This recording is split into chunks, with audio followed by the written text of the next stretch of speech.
News 28 मराठीमध्ये आपले स्वागत आहे। आजच्या मोठ्या बातम्यांबद्दल बोलूया। महाराष्ट्राचे उपमुख्यमंत्री आणि राष्ट्रवादी काँग्रेसचे नेते अजित पवार यांचे विमान अपघातात निधन झाले आहे।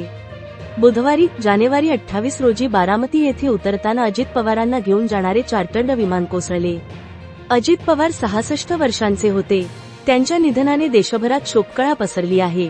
अजित पवारांसह विमानातील सर्व 5 जणांचा अपघातात मृत्यू झाला।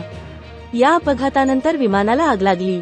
नागरी विमान वाहतूक महासंचालनालयाने DGCA या मृतांची पुष्टी केली आहे। विमान अपघाताचा पहिला व्हिडिओ समोर आला आहे, जो हृदयद्रावक आहे। मिळालेल्या माहितीनुसार उपमुख्यमंत्री अजित पवार बुधवारी मुंबईहून चार्टर्ड विमानाने बारामतीला रवाना झाले। ते निवडणूक प्रचारासाठी बारामतीला जात होते। सकाळी 8:45 वाजताच्या सुमारास विमान बारामती विमानतळावर उतरण्याचा प्रयत्न करत होते।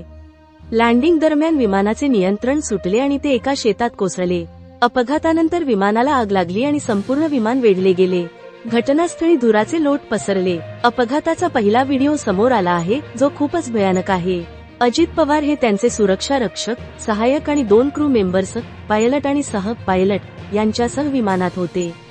अधिकृत सूत्रांनी आणि नागरी विमान वाहतूक महासंचालनालय DGCA नुसार अजित पवार, पायलट आणि इतर कर्मचाऱ्यांचा जागीच मृत्यू झाला।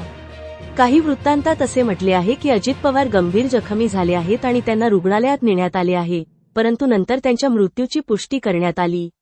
महाराष्ट्र राज्य प्रमुख कुणाल भानुशाली यांचा अहवाल।